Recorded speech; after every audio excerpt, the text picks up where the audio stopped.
class, welcome back. We are doing lesson 20 for Wit and Wisdom, so let's get started. Let's look at our welcome page. It says choose 3 to 4 students to read the fluency passage to class. Well, guess what?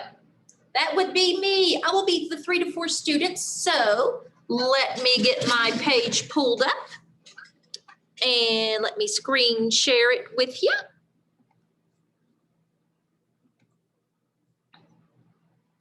Let me get rid of the bar that we always have to get rid of. Here we go. The Guest by Arnold Lobel. Page 5. Now remember, this is between the narrator and the owl. Owl was at home. How good it feels to be sitting by this fire. It is so cold and snowy outside. Owl was eating buttered toast and hot pea soup for supper. Owl heard a loud sound at the door. Who is out there banging and pounding at my door on a night like this? Owl opened the door. No one was there, only the snow and wind. The snow whirled up the stairs and whooshed down the hallway. Winter, you are my guest. This is no way to behave. Oops. But Winter did not listen. It made the window shades flap and shiver. It turned the pea soup into hard green ice. Winter went into all the rooms of Owl's house. Soon, everything was covered with snow. You must go, Winter. Go away right now. Now, friends, make sure that you guys are practicing that fluency every night, okay? Makes for better readers. All right, my friends, let's get back to our page up here. All right, our focus question is, how do characters respond to the powerful force of the wind? Content framing is, how do Gilberto and the wind and the guest build my knowledge? So today we're going to be comparing those two stories. So compare and contrast the wind's actions. So we're going to read aloud some key sentences from each story to demonstrate the wind and winter's action as you guys can act them out. All right. So it says Gilberto and the wind. Let's look at that page first. Pages 2 and 3. It says, at first, wind is gentle and just floats my balloon around in the air. But then with a jerk, he grabs it away and carries it up to the top of a tree. Wind, oh wind, I say, blow it back to me, please. But he won't. He just laughs and whispers, you. All right, let's look at page 20 and 21.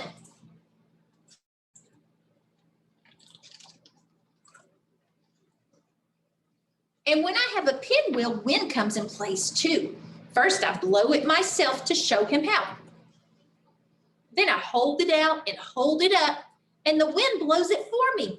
And when he blows it, it turns so fast that it whistles and sings, and all I can see is a blur.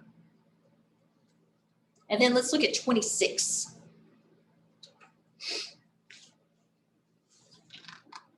Sometimes wind is so strong, he starts breaking the trees and knocking down fences. Then I'm scared and afraid. I run into the house and lock the door. And when wind comes howling after me, he tries to squeeze in through that keyhole. I tell him no. All right, so that's Gilberto and the wind. Let's look at Owl at home. We're going to read page 10, 13, and 14. So let me find page 10. Winter came into the house. It came very fast. A cold wind pushed Owl against the wall. That was page 10. Let's look at page 13. The snow whirled up the stairs and whooshed down the hallway. Winter, cried Owl. You are my guest. This is no way to behave. Excuse me, but Winter did not listen. It made the windows flap and shiver. It turned the pea soup into hard green ice. Page 14. Winter went into all the rooms of Owl's house. Soon everything was covered with snow. You must go, Winter, shouted Owl. Go away right now. Now, let's think about how is the wind different in the two stories? Well, in Gilberto and the Wind, you have to consider the wind very nice at first, right? And then he played rough. Correct? Okay. And he did that throughout the story. It's like Gilberto would want to play with the pinwheel and he was going to share with him and everything. And the wind made it whistle. So that was okay. But then he got to the trees breaking. He was being rough and harsh and scaring him. So he ran into the house and hid. Well, in Owl at Home, Wind came in the front door and he just took over. He put snow everywhere. He put out the fire. He made the pea soup a block of ice. And there was snow everywhere. Everything was just destroyed. On the second question, how is the wind similar in the two stories? Well, by reading both of these stories, this tells me the wind can be a strong force. It can knock things over. It can break things. It can freeze things. But on the other hand, it can be gentle also. But as you saw in these two stories, Gilberto and the wind was calm but forceful. But in Be the Guest at Owl at Home, it was very forceful. It came in and destroyed things. So the wind can be two ways. It can be strong and it can be soft.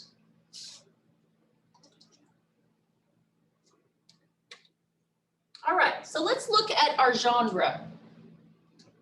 So let's talk about what type of book is Gilberto and the Wind.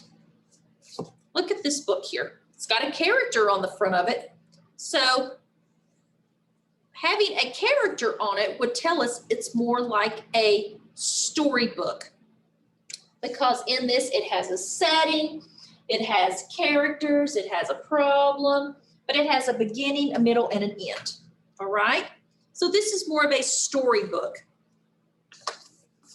Whereas Owl at Home, notice there's a character on the front. Owl was a story, wasn't it? There was a setting, there were characters, there was a problem and a resolution. So this would also be a story book. So let's look at our books that we've read so far and that we will be reading because we predicted on some of these stories, okay? Books that tell stories. Gilberto and the Wind and Owl at Home, The Guest. We know those are storybooks because they tell about what happens to the character. They have a setting, the problem, and a resolution. They also have a beginning, middle, and end. We read the book Feel the Wind. That gave us information. That is a book that teaches. It's proven to be true. It gives us facts. And sometimes it has text features in it. All right? We've got some other books that we're going to be reading also called Brave Irene and the Boy Who Harnessed the Wind. And so we have those under books that tell stories also. But we are going to find out if we need to move those over to books that give information. But we'll decide that later once we read those. So we know Gilberto and the Wind and Owl at Home are books that tell stories. And remember, a storybook has characters, setting, and a problem and resolution, whereas an informational book gives us true information, teaches us. Great job, guys. All right. So now it is time for our knowledge journal. All right, so you guys need your knowledge journal out or your journal, and you need to write what I know on one page and what I can do on the other page, please.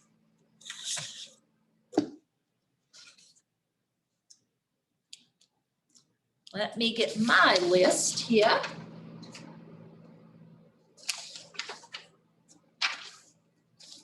So, something that I know, what I know. I know that characters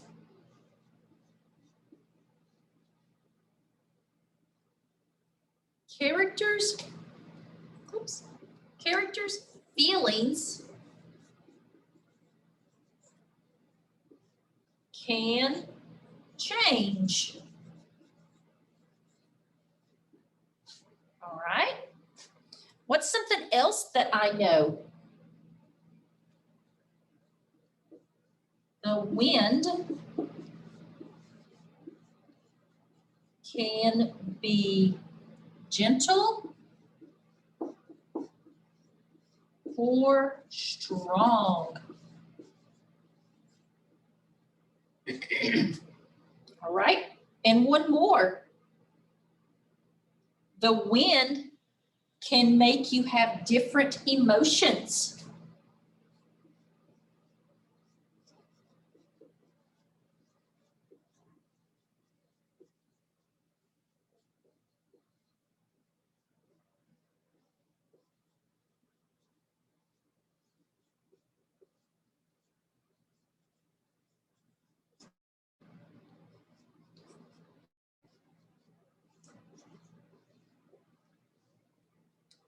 Oops. Okay. What I can do. What I can do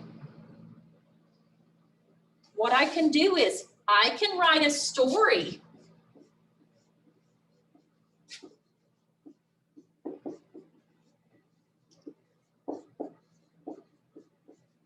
With character, setting, problem, and resolution.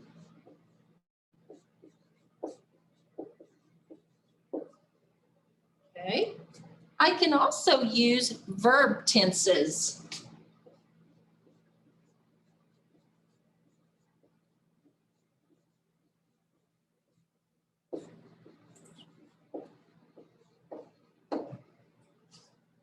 Okay, great job. Make sure you've got that in your journal, okay?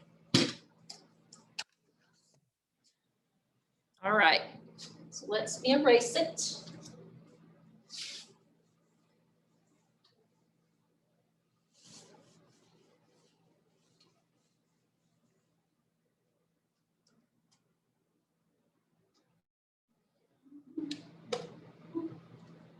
Now, we're going to be experimenting with asking for more information from a speaker. All right. Our speaking goal on speaking and listening is asking for information, for more information. So that's one of our speaking goals, asking for information. So how this works is if you wanted to know more about why Owl let Winter into his house, you would say, Owl, why did you let him in? Did you mean to let him come in? You need to ask questions to get more information, okay? Or if you don't understand something, you need to ask them to explain it to you better. It's like, what did you mean by blank? Or Why did this happen? Can you give me more information about that? So asking questions is a really good thing to practice, okay? Gives us a lot more information. That way it answers our questions and maybe we can understand things better.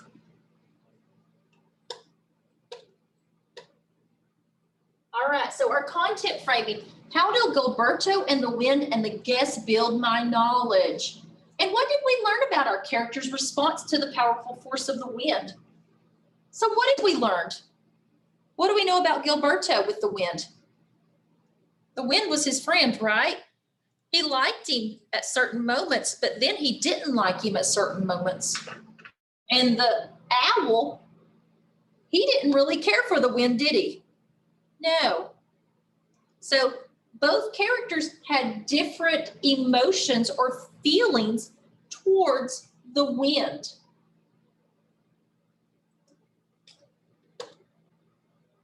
Fluency check-in. Let's read our fluency again. I'm going to share my screen again. All right.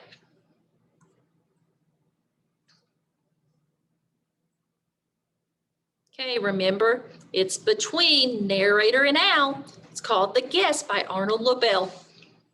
Owl was at home. How good it feels to be sitting by this fire. It is so cold and snowy outside. Owl was eating buttered toast and hot pea soup. Owl heard a loud sound at the front door. Who is out there banging and pounding at my door on a night like this? Owl opened the door. No one was there, only the snow and wind. The snow whirled up the stairs and whooshed down the hallway. I like that word, whooshed. Winter, you are my guest. This is no way to behave. But Winter did not listen. It made the window shades flap and shiver. It turned the pea soup into hard green ice. Winter went into all the rooms of Owl's house. Soon, everything was covered with snow.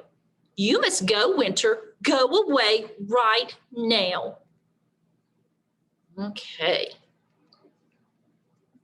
So we've practiced our fluency twice now, guys. So make sure you're practicing those, okay? All right. So our craft question, how do I improve using verb tenses in my focus questioning task? Well, we've already done that, so we're not really focused on that right now, okay? But remember, when you're writing your stories, that you need to make sure that you're checking out the verbs, that they match your sentence structure with your subject, the nouns in it, okay? So, for example, one day the hot wind blows through the house. How do you change that verb tense? What could the sentence be? Well, you could say, one day the hot wind blew through the house. Now, we didn't add ED on blowed because that wouldn't make sense. Blowed. I blowed my candles out. It would. But for past tense, one day the hot wind blew through the house. Actually, that's future tense. That's future tense, friends. Sorry. One day the hot wind blew through the house. All right. So you need to make sure your verb matches your noun. All right. So make sure you read your sentences thoroughly and make sure it matches up.